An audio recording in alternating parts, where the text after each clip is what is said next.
Program Go Digital ASEAN di Indonesia yang dilaksanakan di 8 provinsi bertujuan untuk mendorong percayaan diri kepada para penerima manfaat yang terdiri dari perempuan, disabilitas, dan anak-anak muda di wilayah pedesaan agar dapat menggunakan teknologi digital yang ada yang dimiliki oleh mereka, yaitu smartphone.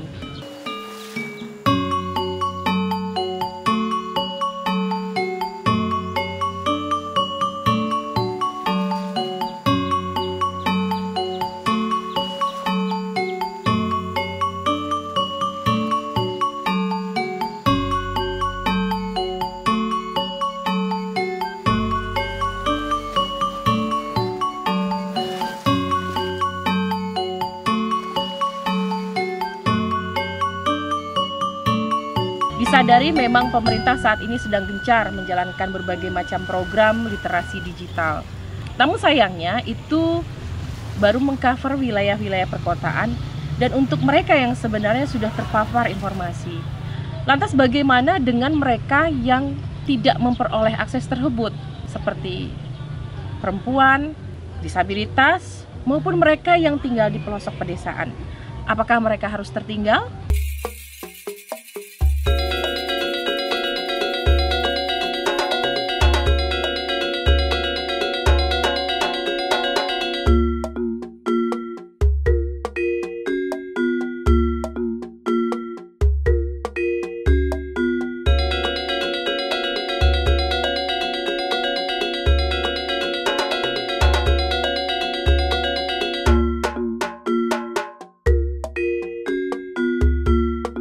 Mereka diberikan hal-hal materi yang memperkuat bagaimana mereka bisa mengakses pekerjaan, seperti bagaimana membuat CV yang baik, bagaimana membuat lamaran yang baik, karena ternyata hal dasar tersebut juga tidak dikuasai.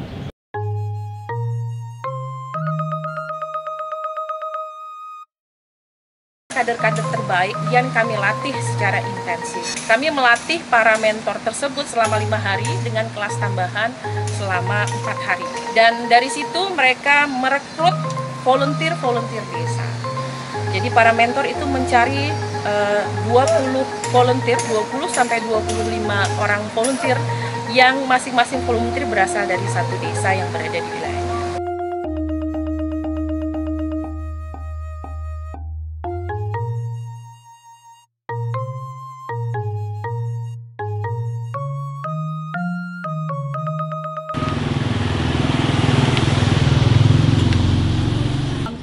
Ya, ini rumah penerima manfaatnya. Oh, Pak Safriyadi. Pak Edi.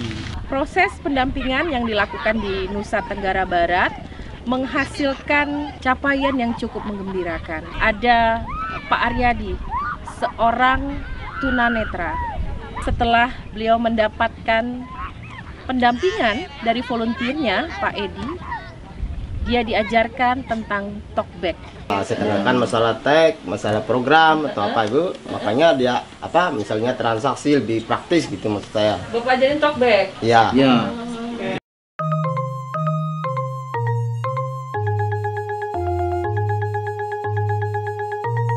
Ini saya mau nanya nih, gimana cara kalau kita WA, ini WhatsApp namanya tuh?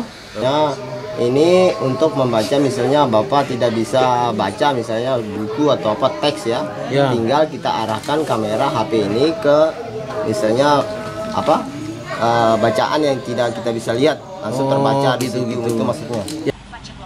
Ini Facebook saya untuk siaran langsung, buat cerita, buat postingan. 9,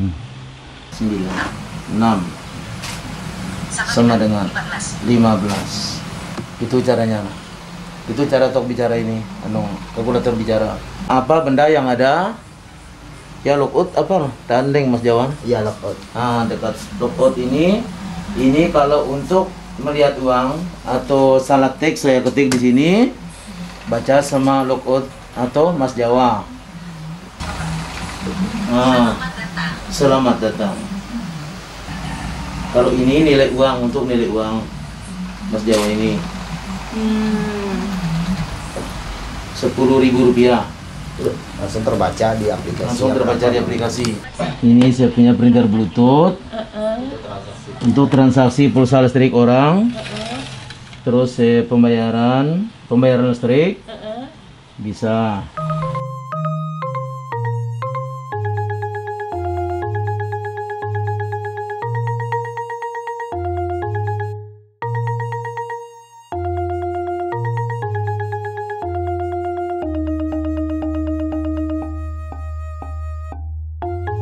Ini kita arahkan langsung terbaca di situ ya. Nah, sandal 150 menit per 30 hari. Aktifkan di sini. Pak Edi bahkan mampu menyekolahkan anaknya yang juga disabilitas ke sekolah luar biasa yang ada di pusat kota Sumbawa yang membutuhkan biaya cukup tinggi. Pak Edi menunjukkan dengan kondisinya yang disabilitas, dia bisa berkarya dan dia bisa menghasilkan dari pengetahuan yang didapatkan terkait dengan teknologi digital.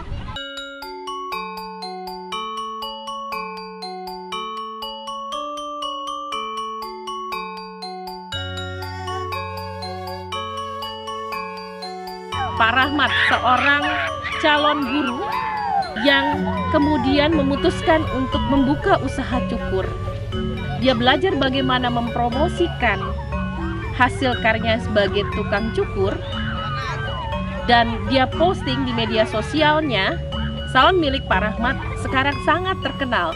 Dalam 1 bulan saja dia bisa menghasilkan 3-4 juta. Makanya saya bersyukur sekali dengan adanya media. Dari situ bisa saya promosi, saya pasarkan berupa lewat Facebook, Google Map. Bisa saya promosikan dari situ. Salah satu contohnya saya posting semua hasil cukur saya bagi ke teman dari situ. Makanya saya berterima kasih sekali kepada internet atau media karena bisa membantu sudah meningkatkan usaha saya.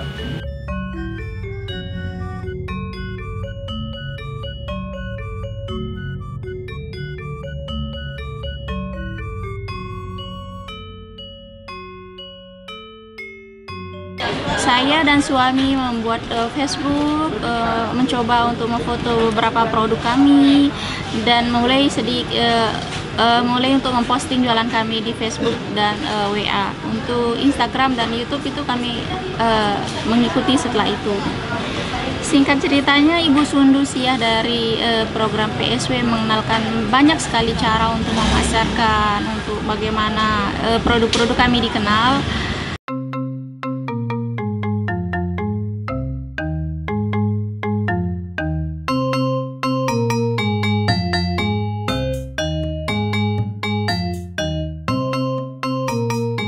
Kegiatan hari ini adalah kita memberikan hasil dari program yang sudah kami laksanakan dari tahun 2020. Kita membawa ini ke pemerintah. Kita berusaha berdiskusi bersama bagaimana caranya kita mendorong pemerintah bagaimana untuk ikut bekerja sama gitu. Program ini tidak akan pernah bisa berjalan sendiri. Kami tidak akan pernah bisa mencapai 540 penerima manfaat jika tidak ada kerjasama dengan CSO lokal. Dan program ini tidak akan pernah bisa tercapai jika tidak ada support dari pemerintah setempat. Dalam program ini saya begitu terbantu gitu, karena basicnya saya adalah seorang guru. Nah, untuk setiap kali mengajar saya juga kan harus perlu menggunakan laptop. Sementara kalau di tempat saya mengajar, laptop di sana sangat terbatas. Saya di sini selaku volunteer. Volunteer itu adalah bawahan atau tangan kanan dari mentor kami. Mentor kami ini adalah bergerak mengkoordinir kami di tingkat desa. Untuk melakukan program atau kegiatan-kegiatan yang tadi sudah disampaikan oleh baik Mbak Fitri maupun Mbak Cahayu. Program ini tidak sampai di sini saja. Kami selaku volunteer dan pemanfaat kami ini sebenarnya kami ini baru dikasih kulitnya. Tentu yang pertama yang saya kepingin ketahui ini adalah program ini akan berjalan, dilakukan pendampingan itu sampai dengan kapan, kemudian SOP kerja dari masing-masing OPD ini dengan program PPSW ini seperti apa. Nah, jadi di situ kami ingin yang dijelaskan terlebih dahulu sebelum kami melakukan tupoksi kami masing-masing. Sebagai tindak lanjut, kami bisa diberikan nama, kemudian jenis usahanya apa, kemudian Facebooknya apa namanya, kemudian diberikan kepada kami sehingga nanti kami bisa menghubungi dengan NTB Mall yang ada di Mataram. Kami sangat bersyukur karena program ini ternyata masuk dari tahun 2020 yang saat ini kami baru paham, tapi tidak apa-apa untuk hal itu. Cuman ini sangat membantu kami dari sisi peningkatan kemampuan masyarakat di Kabupaten Lombok Utara, terutama pada 3 sasaran yang menjadi objek kerja dari teman PPSW, yaitu perempuan termarginalkan, kelompok remaja, dan kelompok penyandang disabilitas. Kebetulan kami di Kabupaten Lombok Utara adalah kabupaten satu-satunya di NTB yang masih berstatus kabupaten tertinggal. Jadi masih dia statusnya itu kabupaten daerah tertinggal. Cuma kami menginginkan kinerja itu bisa kami sinkronkan dengan kinerja OPD. Tentunya itu kami berharap ke teman-teman PPSW bisa memberikan kami data mana saja sih desa yang menjadi lokus intervensi di tahun ini, dan mana saja orang-orang atau kelompok-kelompok masyarakat yang telah dibantu.